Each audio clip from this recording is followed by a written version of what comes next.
eResearch committee spends a lot of time talking about quantum computing and how much Wits is going to spend on this and why it's such a big deal. And quite frankly, I don't know really anything about quantum computing, and I'm skeptical that it'll actually do anything and that they'll ever get it working. So I can point people in that direction if that's what they want. If you're looking for something quite specific, and let me mention the ones that really are being resourced and funded. So I'm going to share my screen, if that's okay. I think this is okay. Optimize for video clip, share sound. I just want to share the screen. And then I want to see.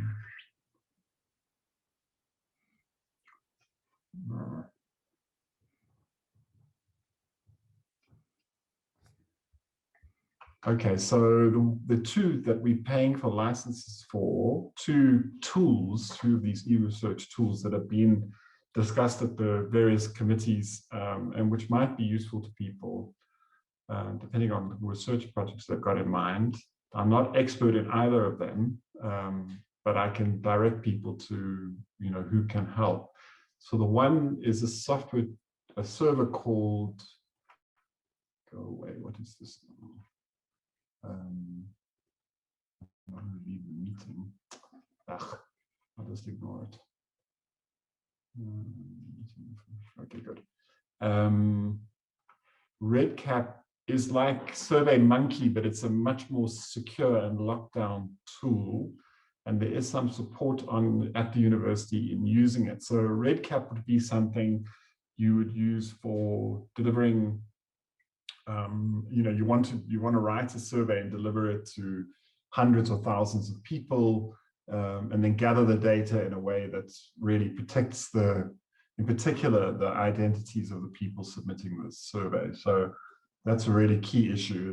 If you had a research project in the health sciences around sexual practices, or there are lots of potential ways in which you might want to protect people and use a more secure tool, and RedCap is very useful for doing that. It's also something like a standard tool for survey-based research now in the sciences and in the social sciences. And we do have a license for it. I think we have 50 seats.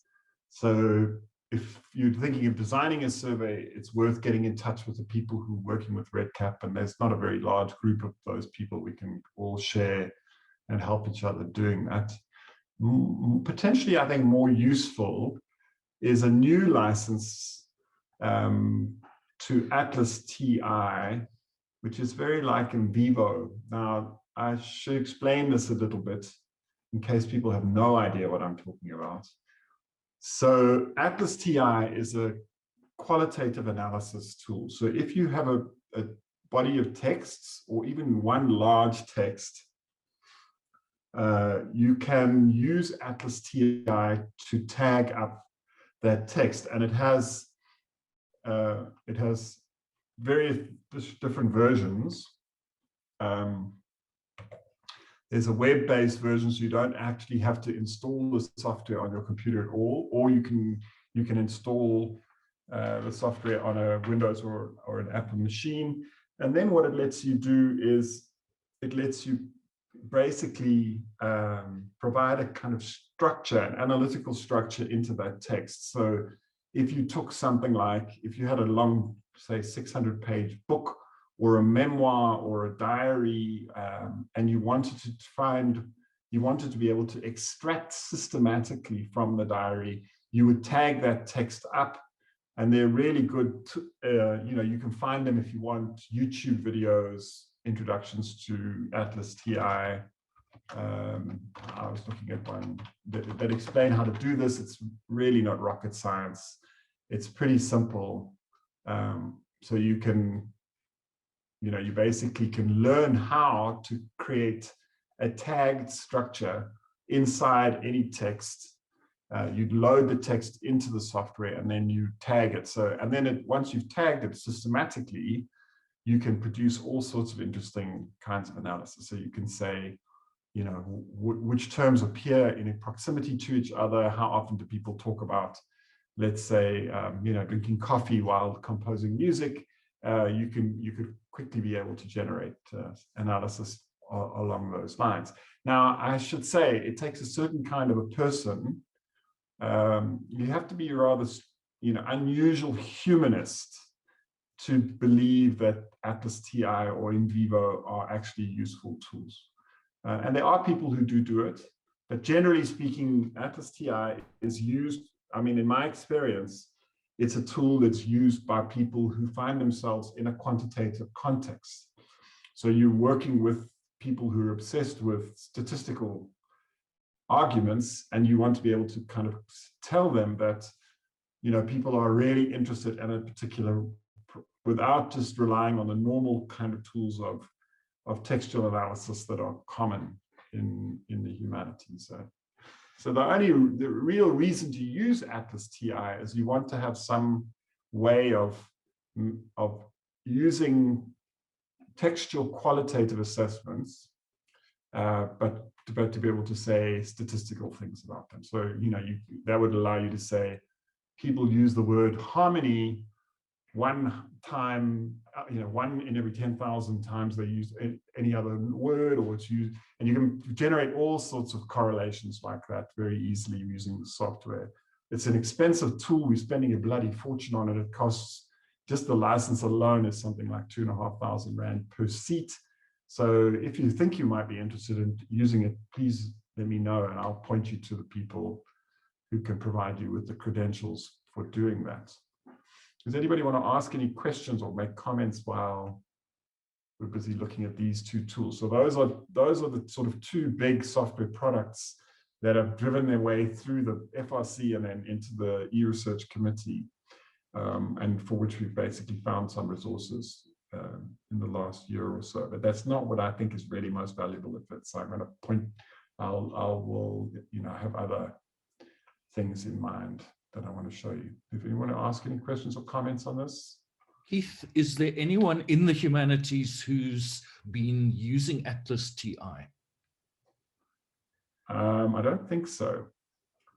There have been some people who've used licenses for in vivo, but it's not, so it's not complicated. It's a really easy tool to use. So if you just, you know, if anyone's interested in using it, just have a look at a couple of the YouTube videos, and you can see it's really a kind of right click. You basically open the document like you would a Word document, and then you begin to build tags as you're reading it, and you try and be systematic so you don't create new tags for things, you know, you don't create ambiguities in the use of tags. I don't know if anyone is using it, but there is quite a large community of people across the university who have wanted a tool like this. I think there were more people interested in vivo, and Atlas TI's licensing agreement is just slightly better, partly because it comes with a really quite, you don't have to, if you're working with students, you don't have to install software on everybody's computer. They can all use the online system. So that makes life a lot simpler for the people managing the software. Are there other comments or questions, worries? Okay, so let me talk about the things that I think are really the most valuable tools, and some of them I'm assuming people will know. I'm just going to tell I'm going to say that what they are, because I think they really matter. So I think Wits pays for library database subscriptions. They cost a bloody fortune. So this Rand Daily Mail license cost us about R1 million, which in theory means that we got access to, we bought the data. We didn't just buy the access to the platform. So in theory, we could, if we wanted to, download all the PDFs that are in this database and walk away with them, and use them to do, you know, whatever we wanted to do with them. But we use the Redex platform, and you access the Redex platform using the Wits library the same way you would any other tool like this. So you would go list of databases, and then search for the thing you really want. The problem is with this database, it generates a whole lot of very confusing outputs that you can't really use very easily. this is the one you're after, it's often easier just to click on that, and then you'll get a simpler version of, or less information. With Catalog Plus tends to show you more than you really want, and Catalog is a little bit easier. So the tool you want is this one, which basically,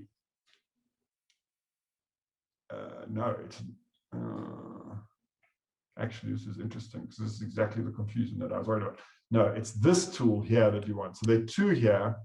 This one, if you click it, it takes you to a version in Newsbank that only has up until 1910, whereas the tool you really want is this one.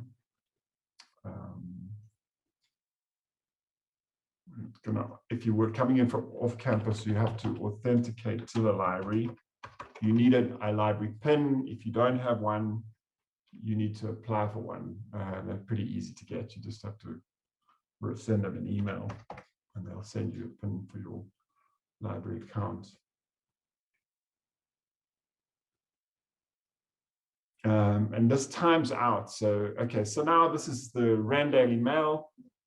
If I was in any school in the humanities and I was interested in ramping up the research of the people in that school, I would say this is the thing to use. You can, it's really, people know what the Rand Daily Mail was. It's really kind of in the good old days when newspapers really did a detailed research. You could find amazing biographical and social data about South Africa, about Johannesburg, using this tool. So this is, I just looked for Matshikiza because Lindelwa did that talk for WISER on Monday. And once you're inside the Rand Daily Mail, you can, it's scoring this. The default result is it's counting the number of Matshikizas that are on the page. Sometimes that's the best way to do it, but very often what you want to do is you want to work with it chronologically. So looking at the oldest records you can find, and it's really a very powerful tool for this. So this takes us, basically we can track Todd Matshikiza's life pretty much. This is his, it's not the quickest thing in the world by any means.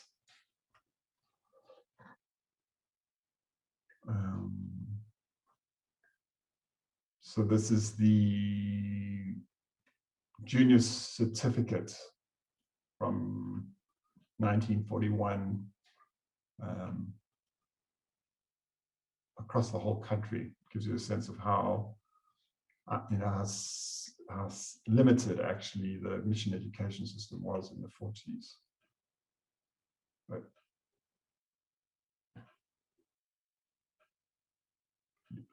university junior certificate. Okay,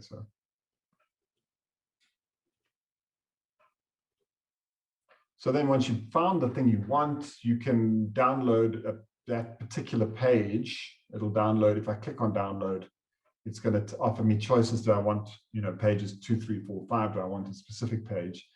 And this goes typically into your default downloads folder as a PDF. So it's not the easiest thing to work with. I'll show you some other things that are a little bit easier, and I'll show you some tools that you can use for making it a bit more accessible and a bit more kind of what we call analytically tractable, making it work a bit more easily. But let's go, I want to go back and find a nicer article.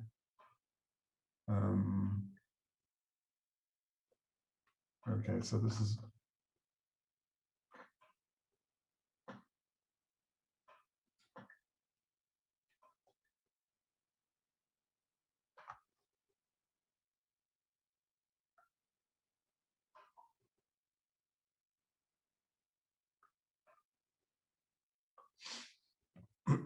so this is a nice typical apartheid era story.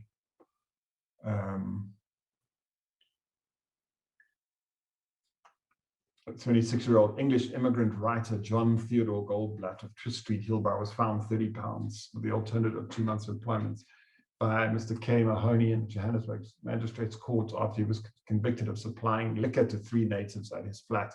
So there's a much more typical narrative story that you might want to use. And you can pretty easily download that and make a kind of better and more accessible PDF out of it. So, but you can't, unfortunately, you can't say, you know, all I want is that the text of this story. You've got to work with this PDF, with the PDF. And that means you need a tool on your computer, you know, that lets you edit PDFs. And there are lots of free and open, you know, tools for that. And there's some that you can pay for too that are actually really powerful. Adobe Acrobat works very nicely for this. So yeah. Okay, so that's a pretty, you know, I think really, really powerful tool. There are many, the university pays for, honestly, dozens of these tools. I think the Sunday Times is currently,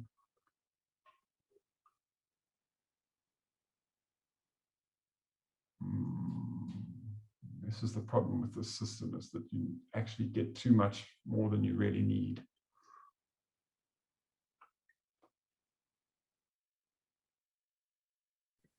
Keith, can I ask a question?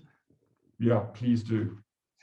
Are there any other databases of South African newspapers that are? Yeah, there are lots. There are lots. And Daily Mail that you've shown us. There are lots. So I'm just trying to show you how you'd find it. And the problem is that the database that the university collects has far too much information. So this is a list of the current Newsbank trials. So we are currently trialing access to the Sunday Times and the Sowetan.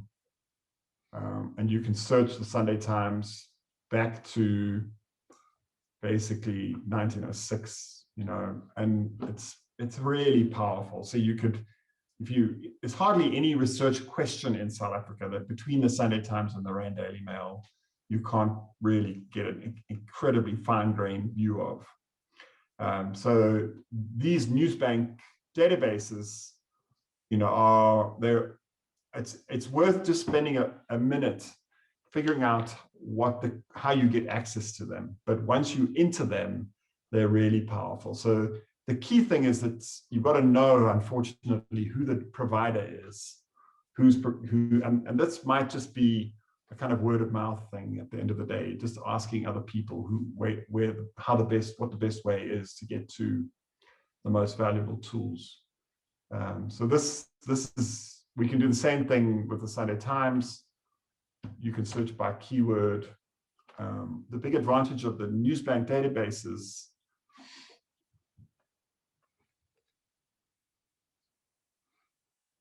okay, let's also do this by oldest first. Well, I'm interested in oldest first, but you may well not be.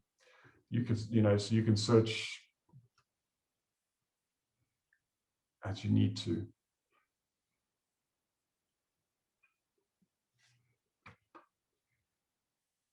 It's going to come, yeah.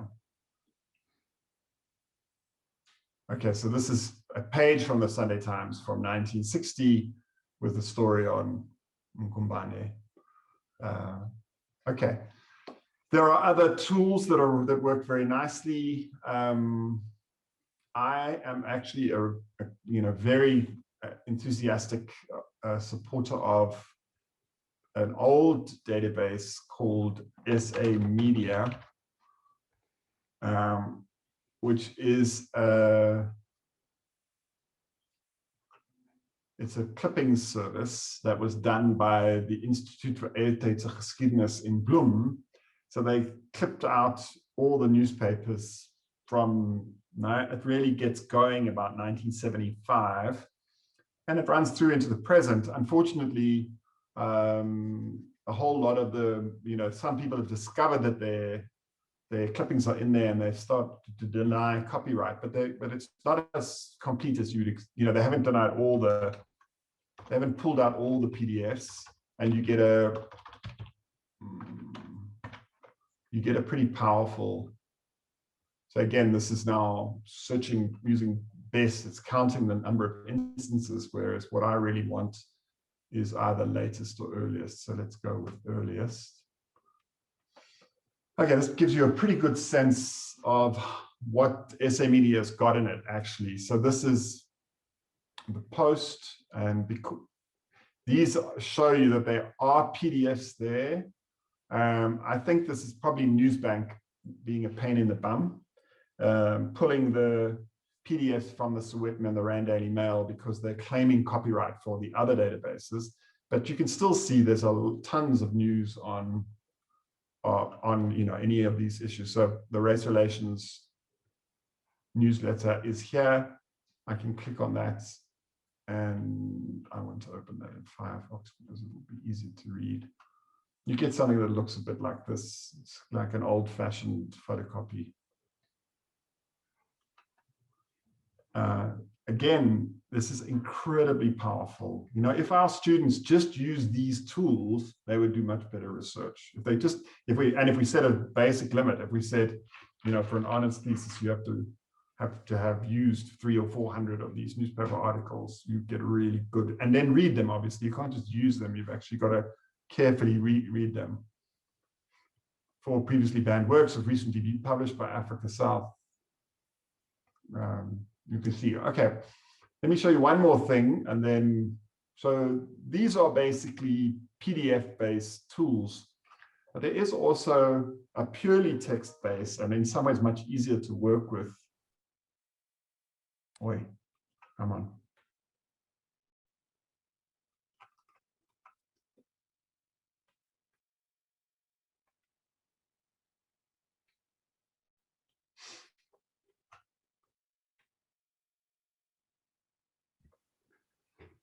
Keith, that last database you showed us, the SA Media, is that inside Sabinet?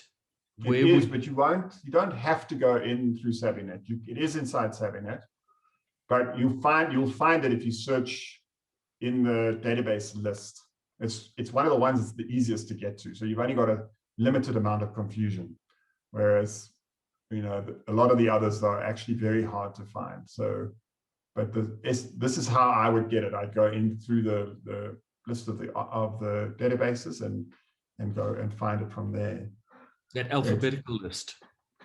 Well, I actually don't understand how this InnoPack, the one that the library pays for, works. It's very confusing.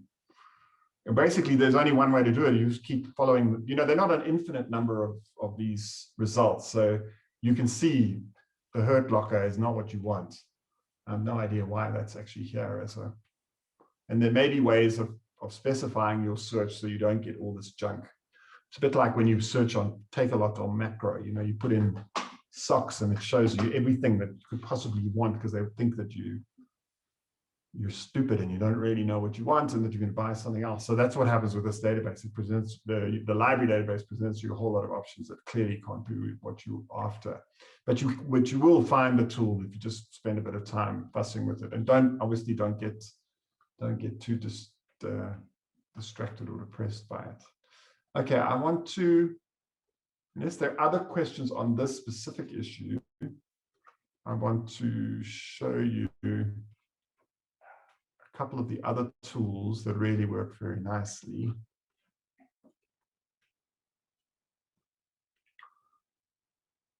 Oh, how interesting, they've changed it. So LexisNexis is, you can rely a lot on how much things cost. So they've now cleverly changed the name of LexisNexis to Nexis Uni. And actually, this was not working the last time I used it, but if it does work, it's extremely powerful. This is like SA Media in that it covers the period really when digitizing started getting going. So it's really dates from the early 80s, a little bit later, in fact. But it's powerful because it lets you search the whole world, all government reports, basically company reports. It lets you search basically almost all newspapers. All the big newspapers are cataloged. And we do, of course, need it to actually work. If it doesn't work, we can't do anything.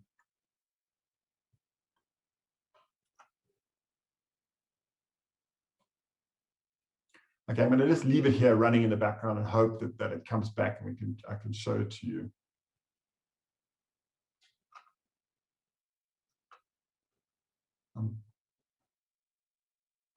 Keith, there's some questions that have been put in the chat. Could I just read them out to you? Because I know you can't see them. The chat. There's some silly thing where you can't see the chat if you don't. Yeah, when you're sharing your screen. I think you can, but I don't know.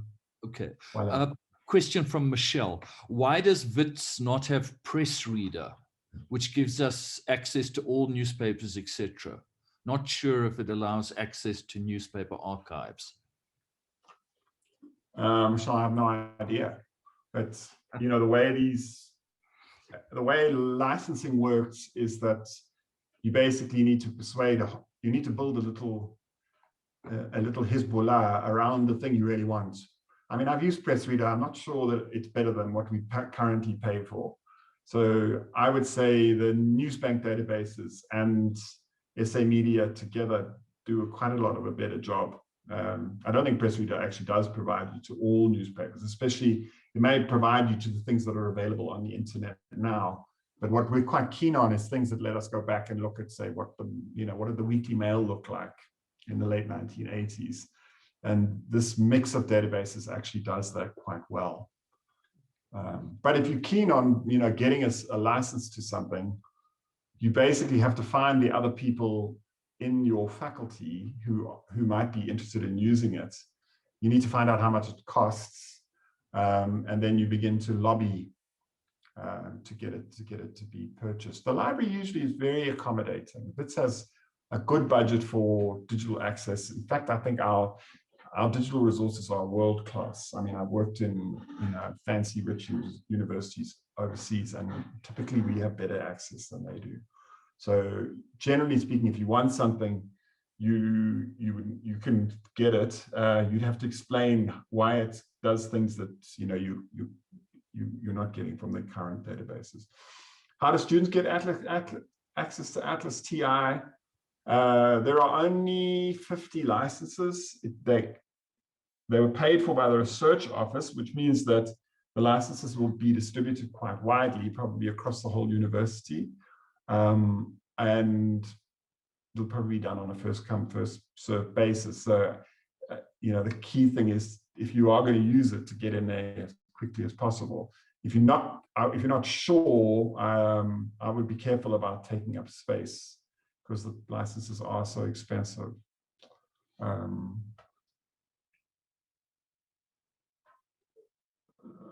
Okay, I don't know what to say about that, Michelle. Okay, cool. Let's go back and let me see if I can get the Newsbank thing to work so that I can show you what the non-PDF, non-TIFF-based ones actually look like.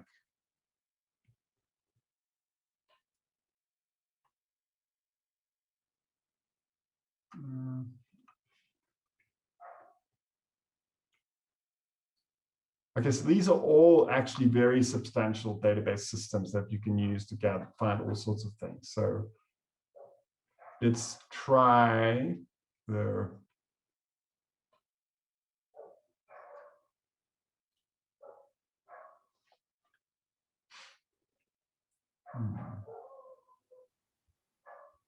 So you can do, you can be quite specific about what you want to search, but let's just keep on the Machikiza theme here. And this is now searching the whole of the Newsbank system.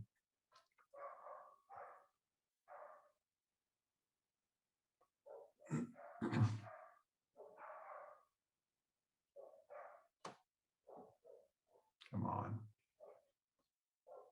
I'm not sure what's happening. It could be the library systems are slowing up, or it could be that my own network is getting really slow.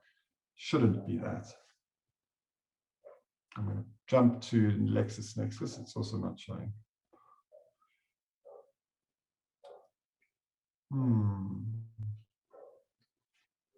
Okay, I'm going to move to something else, but what I can say is this typically does work. It's not 100%. It doesn't load very quickly, but the database systems actually are they're actually very powerful. They're never as quick as you probably hope. They're never quite like, you can work with the New York Times and you get a really fast response time, and you can search, as far back usually, but then you have to pay. This is your own subscription. You're not.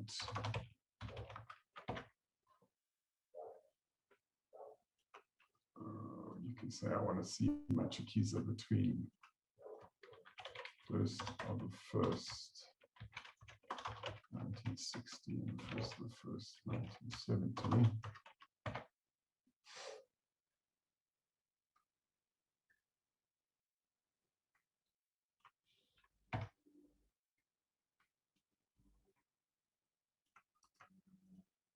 Come on.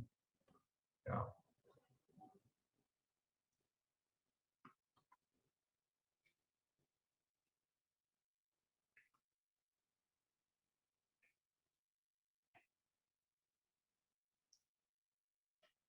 So they all have this, the basic limit of what everyone calls this, working with the newspaper form on a computer. And the only ones that don't do this are these things that are not working at the moment, the LexisNexis and the Newsbank tools, which generate they're quick. You can work with them very quickly, and you can get a lot of text out of them. Okay, so let me pause there. So we've got all of these online systems. They're really powerful, and in my, the thing that I would be focusing on if I was you, if in your schools, is getting staff and your students to use Zotero to control all of this. So, because if you're not doing it that way, if you don't use, a research manager of some kind, what happens is that, after a little while, you've just got hundreds of PDFs or thousands of PDFs on your hard drive in crazy directories all over the place. It's extremely difficult to extract from those PDFs the kinds of relationships and structures that you need if you're going to do research properly. And Zotero lets you do that. So some of this people know well. I'll just show you how it works because some people haven't used it. And then I'll show you some of the new things it does that I think are actually really powerful. So I'm just going to create a new folder for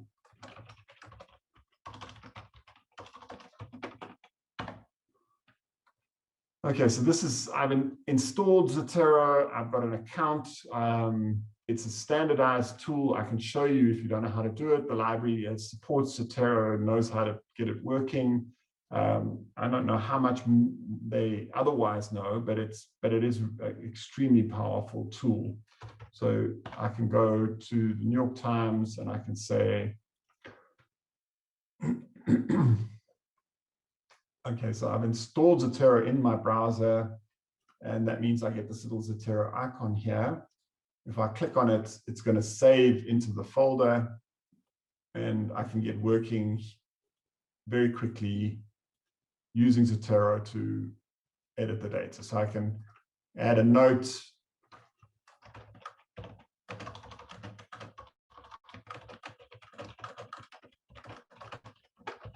Or I can tag it by dragging it down here to one of these tags in the tag area. And this, of course, this itself, the catalog of collections is itself a way of organizing the data. But that's not the thing I really want to show you. What I want to show you is, so let's say you're working with JSTOR.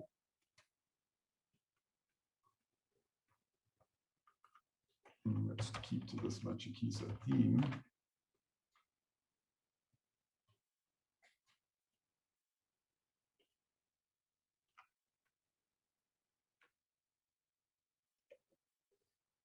So because Zotero talks to my browser, it knows basically how to pull the metadata out of JSTOR very nicely. It's probably on your computer will get the PDF. It's suspicious of me because this is a Linux computer, but I'm going to accept the details. And I'm going to save that folder.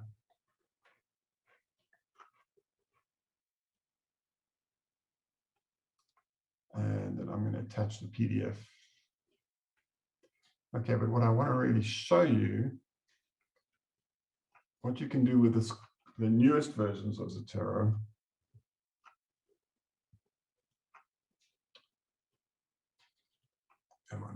Is it has a built-in annotating and note-taking tool. So you can, as you're working, you can say,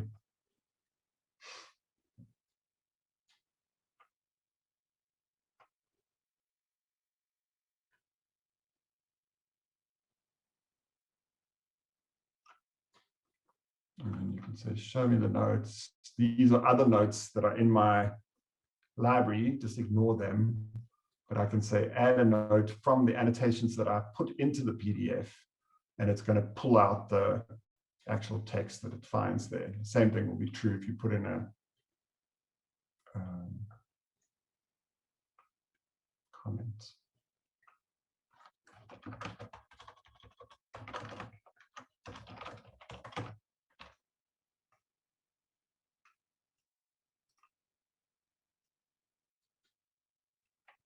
So you get really powerful tools, basically. Once you've done this, you can extract, summarize and extract from everything. So all the things we've been looking at, you know, all the database tools need to be cataloged and classified in some kind of an analytical tool, whatever you're going to use. You could try and do it with Atlas TI or with NVivo, but Zotero would let you do most of what you want to do. And I think actually will support better actual tools, better kinds of arguments than the silly kind of statistical arguments you're going to get from something like Atlas TI.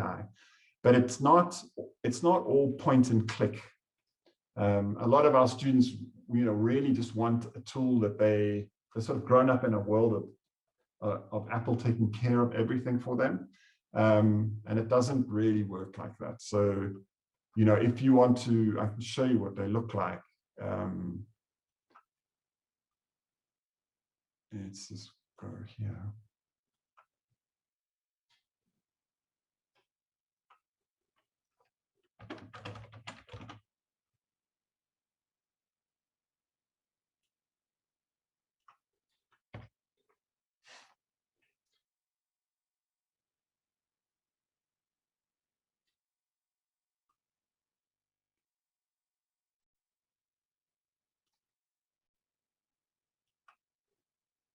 Just bear with me for one more minute.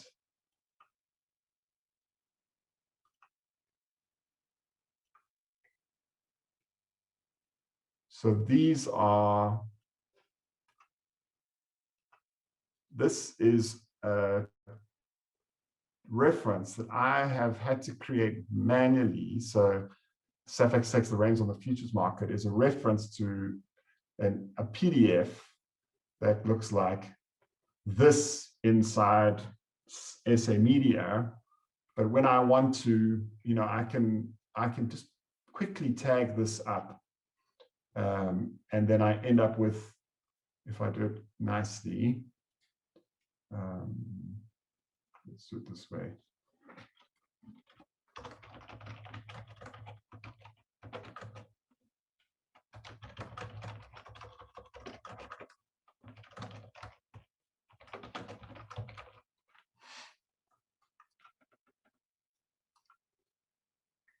I first got to create the note, so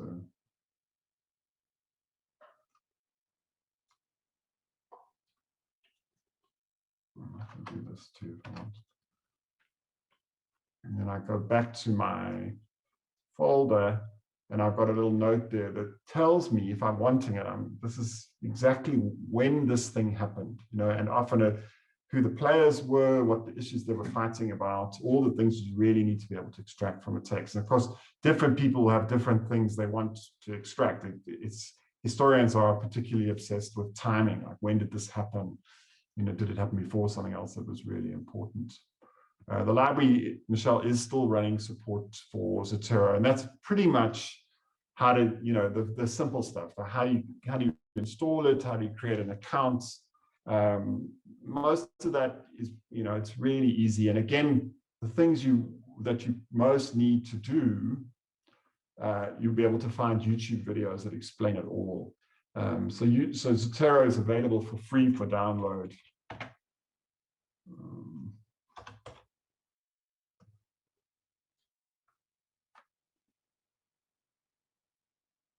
On basically every platform you can imagine now. So you can install it on an iPad if you want. You can have it running on your phone if you want.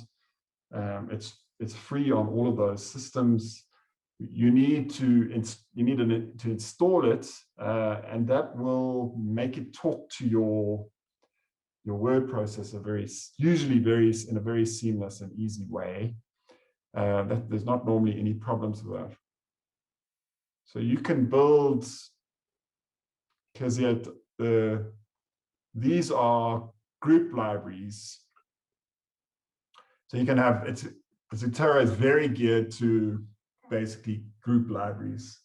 So what I typically do is, the first thing I do with a student is I create one of these libraries and I just dump the readings that I want them to read into that.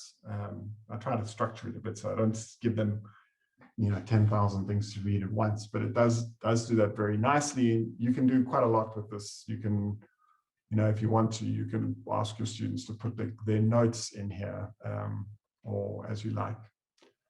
So it's pretty, that all works pretty nicely. There are, however, some roadblocks. And the most important one is that storage is not provided by the university at the moment. I have asked them to give us a wits.ac.za license, and it's not cheap. It's not expensive, but it's not free. So you get 300 megs of storage. So once your system is working, it's copying, it's syncing all your data up onto actually Amazon servers. I presume some of them will be in Cape Town now, but it's pushing that stuff up there, which is great in case your house burns down or someone steals your laptop. But you quite quickly reach the limits of the 300 megs of free storage. And then you have to decide how much you want to fork out. So you can buy for $120. So for $10 a month, you can get a basically unlimited package, which lets you store. I mean, this one I'm storing, you can see it's 50 gigs. It's really a lot of data. There are cheaper ways to buy data. You can get it probably. Well, actually, it's cheaper than Google Drive. But so you got to basically decide how much you want to spend. And also, we're going to keep lobbying. So we need to just keep bullying the university until eventually. It's basically the guys in ICT who do not really understand they don't understand how key this is actually to the long-term productivity of the institution and also to kind of limiting catastrophe. So if the students had free access to Zotero storage, that really reduces the possibility of things going really badly wrong in the course of them writing their dissertations. But we'll keep working on it. It'll happen eventually. Just have to keep persuading people. So I can show you, but the key thing, the citation system in Zotero works pretty smoothly. So this is LibreOffice. I don't use Word, but it'll be the same on Word once you've got it installed. Oh, no, it's telling me I must reinstall it. Okay. This is always what happens whenever you give a presentation. Your computer goes nuts. Just be good.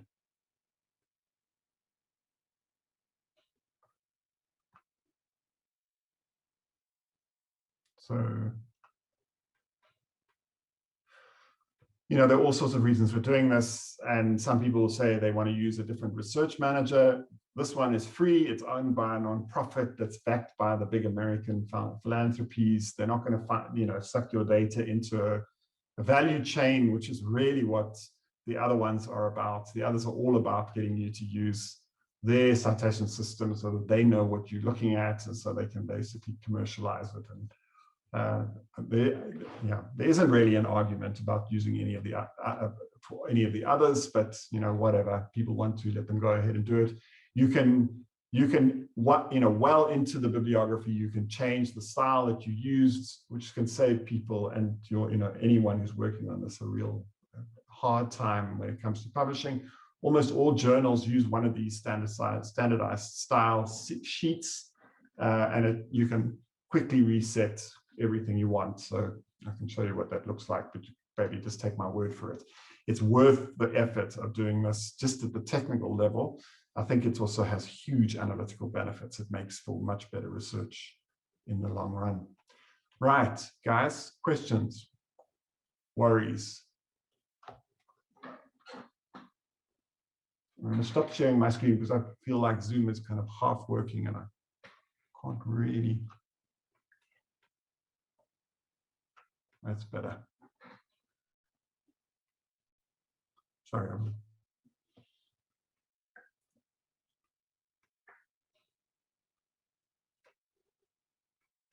No, you're muted, Chris, so I can't hear you. Yeah. Keith, who's the person to speak to in the library if there are problems with any of the databases? Like you had that one that just wasn't loading. Yeah, that's a good question. So would that be Nina? There is one person. I'm a bit afraid of giving you his contacts because he's someone I rely on. I would say use Michelle because she's a bit more of the front of the. No, not Michelle. Use Joanne King as the person to speak to. She's also the person to speak to about, if there's a specific database you want. She's the purchaser and so there are other people behind Joanne, and quite often they actually delegate. They break down the database systems by faculty and by libraries. So specific libraries are responsible for particular database systems. But they can normally help. Otherwise, I would say email me if something's really fallen over and it's not working. Of course, we've just been looking at it. It is often the case that actually things don't work as well as they should. And they do try. So this next LexisNexis issue, they have been trying to work on for a while, but they haven't managed to fix it.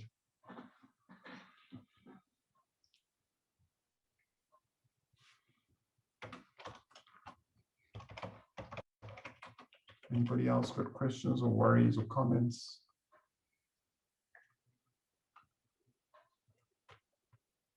So Keith, could you talk more about how you work with students in terms of getting them to use the databases? Is it through Zotero?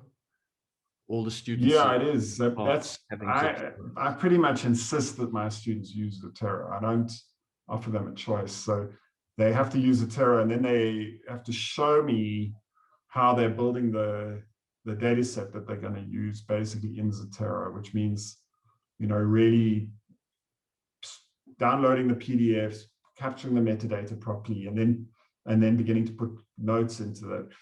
They don't do it very well as a general rule, and you get various versions. You get some that are meticulous. In fact, I've never seen any student that's meticulous in South Africa. It's just not in our psychology to be like that. But you can still see what they're doing, and you can see how they. And then, of course, the big advantage is when you're looking at the dissertation, you can see where the mess is coming from, because you can see the Zotero folder. You can see that they've confused the reference, or they're referring to something where the metadata isn't done correctly.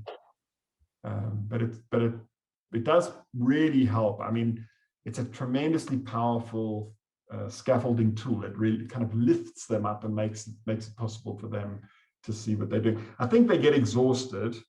All students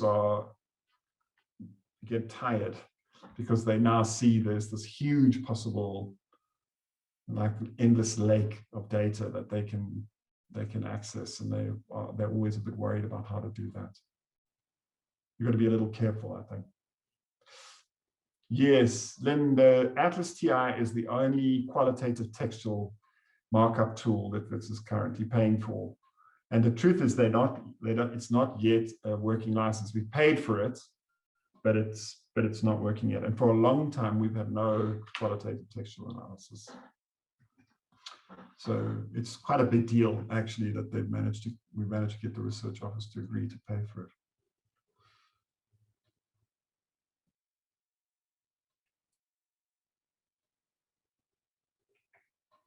Are we done? Anybody else got other questions? I can go away and research or figure out for later.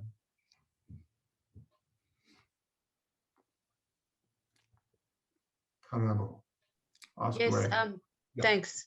I have a question. If your default PDF viewer is Google Chrome, I'm finding that it's difficult to actually highlight and annotate. So does that mean I have to get Adobe? Because I'm also using a Windows machine. Yeah, it depends. That's a good question. So it depends how, what your needs are. If you need to do things like, if you're downloading pieces from the Rand Daily Mail and you don't want all the junk that's on the page, you just want that little piece, then you probably do need something that lets you edit a PDF. Okay. And that's something a bit more than Adobe Reader or Google Chrome.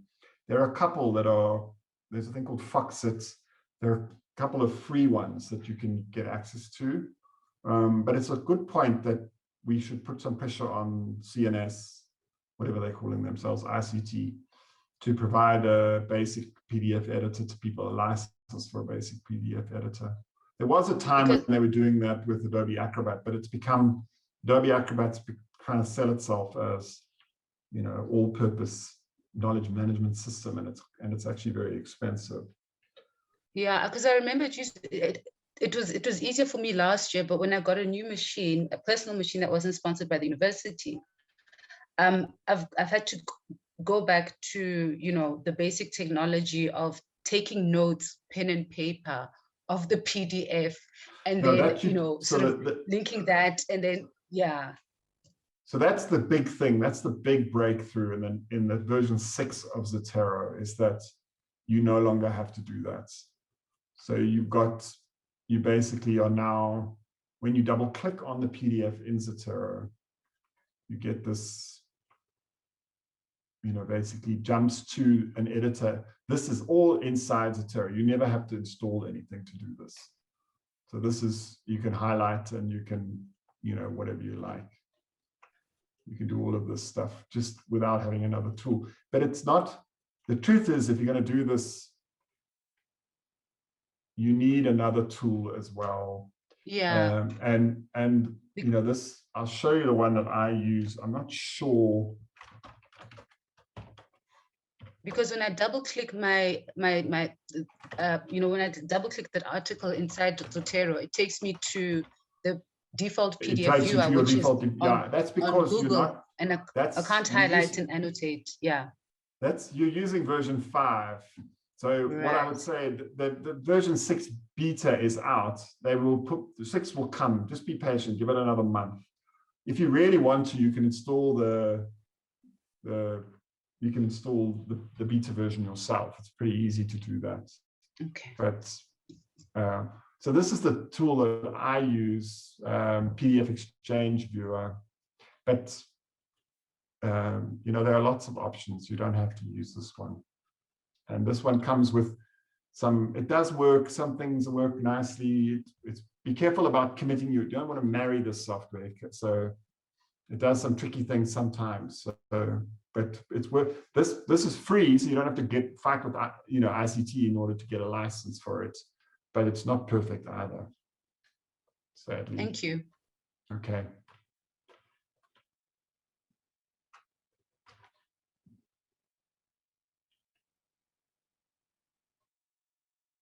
Krista, you're muted. Sure. Keith, it looks like there's no more questions, and we've reached 2 o'clock. So thank you very much. I certainly, from the comments that people were making and my own experience, has been a very valuable workshop. Okay, well, if there's, if people decide that, for example, Atlas TI is the thing they really want to be able to do, then let me know and we can get someone who's a real Atlas TI fanatic to come along and fight with it and show you how to make it work. It's not my thing, but I'm sure there will be people who do want to do that. Okay. That'd be great. Take it easy. Keith, thank you very much. Okay. It's a pleasure, guys. Bye-bye. Sure. Bye-bye. Bye-bye.